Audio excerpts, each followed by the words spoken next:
All right, in this video, we're going to talk about the structure of chromosomes. We're also going to talk about how you're going to do the cell cycle investigation, which we'll get to at the end of the video. Chromosomes are coiled strands of DNA that form prior to cell division when chromatin condenses. And chromatin is coiled strands of DNA that are wrapped around proteins called histones. Humans have 23 pairs of chromosomes for a total of 46. 23 of those chromosomes come from your maternal mom side of your family, and your other 23 come from the paternal side or your father.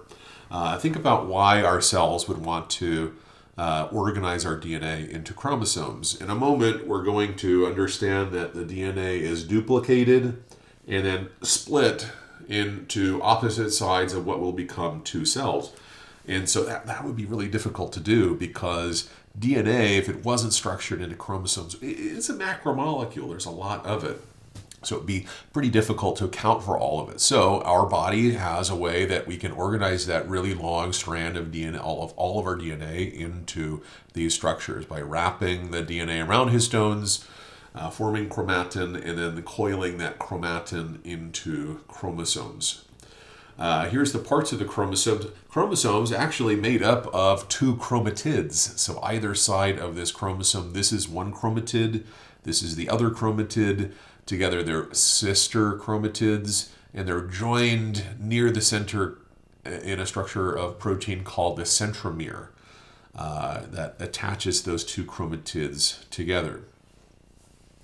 Your chromosomes are homologous. You heard me say earlier that you get all 46 of your chromosomes from your parents, 23 from mom, 23 from your dad. So they're homologous, meaning that they're the same, well, all of the genes are in the same place compared to your mom and dad's chromosomes they gave you. It's just that the genes might be different in that one might be dominant, one might be recessive.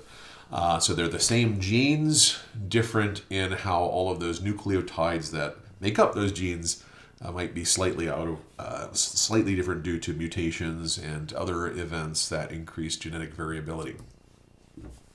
Take a look at this karyotype. A karyotype is an image that shows an individual's chromosomes arranged in homologous pairs based on size order. So these are, if you count them all up, 46 chromosomes.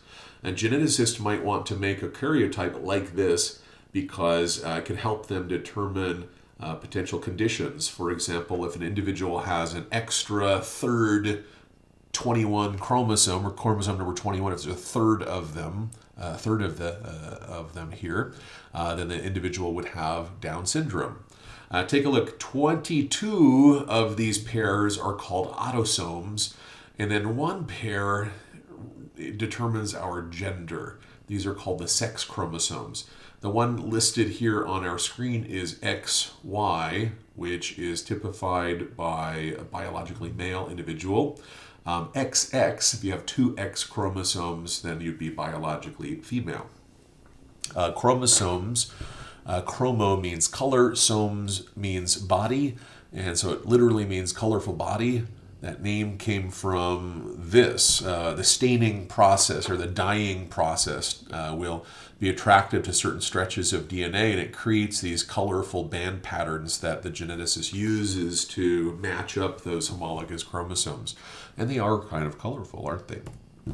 So take a look here. This is the cell cycle, all parts of it, including interphase, mitosis, and cytokinesis. Recall that in interphase, there's actually three substages to it, G1, S, and G2. G1, or gap 1 in interphase, is the time of the cell where it's doing its normal functions. It's doing the central dogma of biology, which is DNA to RNA and making protein from it. G1 is when the cells are living to its highest biotic potential. Hey, there might be a signal from outside the cell to begin replication. And so the cell would move from G1 into S phase of interphase. S phase is, S stands for synthesize, and that's the moment when the DNA is duplicated. We replicate an exact copy because think about it, that one cell is eventually going to become two, and both cells need to have an exact copy of the DNA. Otherwise, it won't be able to live to its highest biotic potential. And so if everything gets synthesized properly, the cell will move into GAP2 or G2 of interphase, preparation for mitosis, and it starts with prophase. Lots of stuff happens during prophase. The nuclear membrane begins to break down here. Those centrosomes with their centrioles begin to move to opposite sides of the cell. Recall that the centrosome is where the spindle fibers radiate out from. They'll eventually attach to the centromeres of the chromosomes. As that nuclear membrane breaks down, the chromosomes also start to form. So the chromatin begins to organize itself into these structures here. Take a look here. This is what it looks like in plant cells. Look at the difference. Notice that the DNA or genetic material is kind of in the same general shape, right? Because that nucleus is present in interphase and it begins to start to break down in prophase. So the DNA is more or less contained within that area of where either the nucleus is or where it's kind of still is as it's dissolving away. But notice too that the DNA starts to condense here, right? That chromatin is going to organize itself into chromosomes. And that's really the big takeaway here from, or the big giveaway that you're looking at prophase versus interphase, is those dark structures that you can start to see the chromosomes start to form up. All right, so if everything checks out, the cell will move from prophase into metaphase. Those spindle fibers that are attached to the centrosomes on either side of the cell will begin to push and pull those chromosomes into the center. And the pushing and the pulling kind of averages out so that the chromosomes line up along what's called the metaphase plate in the center or the equator of the cell. And this is what it looks like here in this in a plant cell, right here, right? All those chromosomes lined up along the middle, because after metaphase comes anaphase. That's when those chromatids move to opposite sides of the cell. So the spindle fibers pull the chromatids apart, and this is what it looks like in the cell here, right? Those purple structures are the chromatids being moved to either side of the cell. At the end of anaphase, the cell will move into telophase and cytokinesis. Telophase, it looks like this here in the plant, in a plant cell. So notice that it looks like the DNA is now unwinding. That chromatin is a little bit denser. And so you can kind of see an indication of some chromatids, but you can imagine that DNA is starting to unwind. The nuclear membrane begins to form anew. And motor proteins are going to help pinch off, create a cleavage furrow and pinch off the cell as it moves and creates two cells from the original one. Now it looks a little different here in plant cells. Why? Because plant cells have a cell wall, a rigid cell wall, and so that pinching off process can't really happen the same way it would in an animal cell. And so what plant cells do is it starts to build up a cell wall that will cleave the cytoplasm into two sides. So take a look here, another photo. Let's go through each one of them again. Here's interphase. Notice that in this picture, the DNA is kind of ghosted. These dots here, some of them have one dot. This one looks like it has two dots. These are called the nucleolus, which is an organelle found inside the nucleus that will produce ribosomes. And I said the other day that the cell is going to spend most of its time in interphase. G1 is when it's doing all of its jobs, right, producing proteins. So the most of these cells here on our screen are also in interphase too. Let's just count them up real quick. I see this one, 1, 2, 3, 4, 5, 6, 7, 8, 9, 10, 11, 12, 13, 14, 15, 16, 17. See where I'm going with 18, 19, 20, 21, 22. I'm staying away from the ones that look like they have the chromatids and the chromosomes that are starting to appear, right? So all of the ones that have that ghosted kind of dense DNA or genetic material that's contained within the nucleus, that's going to be the dead giveaway that you're looking at interphase. Let's contrast interphase with a look of what prophase looks like. Notice that the prophase, the DNA is starting, that chromatin is starting to form chromosomes, but you're still contained within what looks like maybe the shape of a nucleus as that nucleus begins to break down. So this is prophase. There's only a few that are actually in prophase when you look at it. 1, 2, see this one? This one's probably prophase, or it could be metaphase, I'm not sure, but go 1, 2, oh, look over here, 3, 4, 5. I'll go with 5. 5, yeah, looks good. Good. So after interphase, after prophase, we meet into metaphase, and this is maybe the easiest one to identify. It looks like the chromosomes are lined up along that metaphase plate in the center of the cell. So this is 1, 2, 3, 4, 5, 6 of them. You heard me say maybe this one is metaphase. I can't really tell. Some of them are kind of subjective. So when you guys do this for your lab, it's okay if you're not 100% exact, right on the money. So yeah, I'd say this is either prophase or metaphase. I'm not sure because it's hard to tell if that's still a nucleus or if it's lined up along the middle. But after prophase, metaphase, you move into anaphase. That's what this looks like. Notice the chromatids are moving to opposite sides of the cell. I see 1. Here's another one. 2. That's really the only one I see. And then take a look, telophase and cytokinesis. So what's the difference between anaphase and telophase? Remember that DNA is now starting to uncoil. That chromatin is a little bit denser, so it doesn't really necessarily look like they're chromatids anymore. But the dead giveaway here is that formation of that cell wall. If you look here, it looks like that kind of ghosted image between the two dense, what will become nuclei here. Looks like a cell wall, and that's what's happening. That cytokinesis process is going to cleave those cells into 2.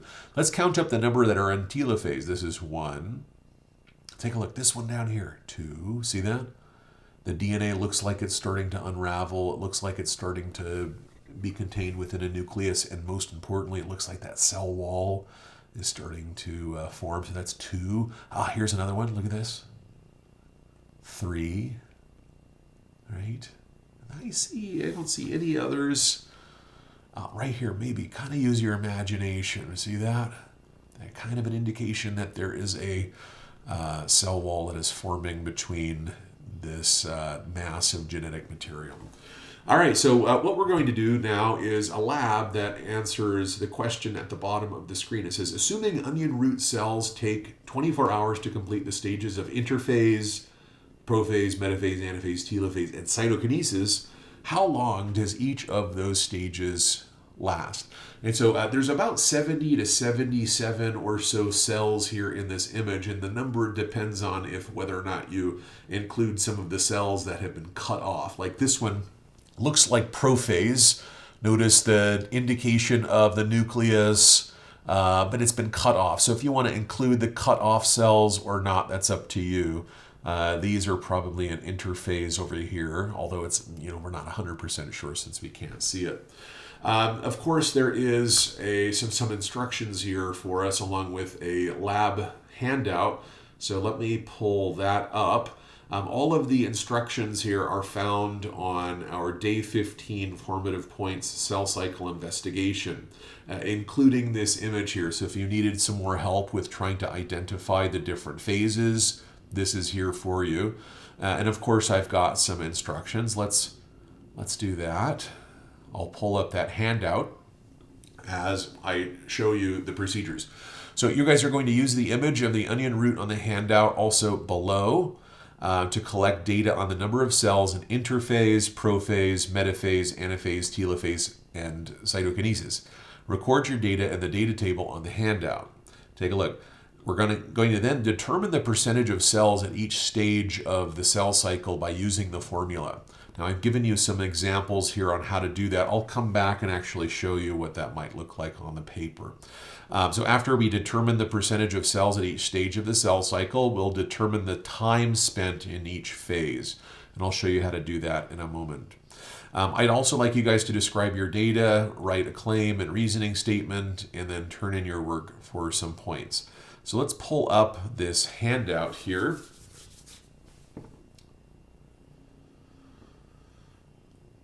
All right. So that image is actually going to be found on the second page. But real quick, just anywhere where there's yellow and those hashtags is where you'll type. You'll write a claim. Of course, the claim answers the research question up here, right? I've got an evidence area and also some reasoning with some instructions on what to write exactly. But let's look at the second page. And it'll take a second to load that image. Take a look at the data table on the bottom. So we've got the number of cells in interphase, prophase, metaphase, anaphase, telophase. We'll add all those numbers up to find the total. Now we'll need these numbers here to determine the percentage of the cells in each one of those phases right here, right? And so that's where this equation is going to come into play. The number of cells in any one stage of the cell cycle divided by the total number of cells in the photo. We'll multiply that by 100 to move the decimal point over to the right. So count up, right? The vast majority look like they're in interphase, so count them all up. Imagine for a moment, I'm making this number up. Let's imagine for a moment that there are 40. There's not, there's more than that, but I'm just making it up. And imagine that there were a total of, we'll say 70 of those cells, right? Their total number of cells, right? Again, I'm making up this data. So how can I get that total? You've got to find all of the numbers of all of these stages first, but it's probably around 70. So how do you figure out the percentage of the cells in interphase then? Well, 40 out of the total 70 are in interphase, and so it's an equation. Let me pull up some paper. 40 over 70 times 100. We'll need a calculator.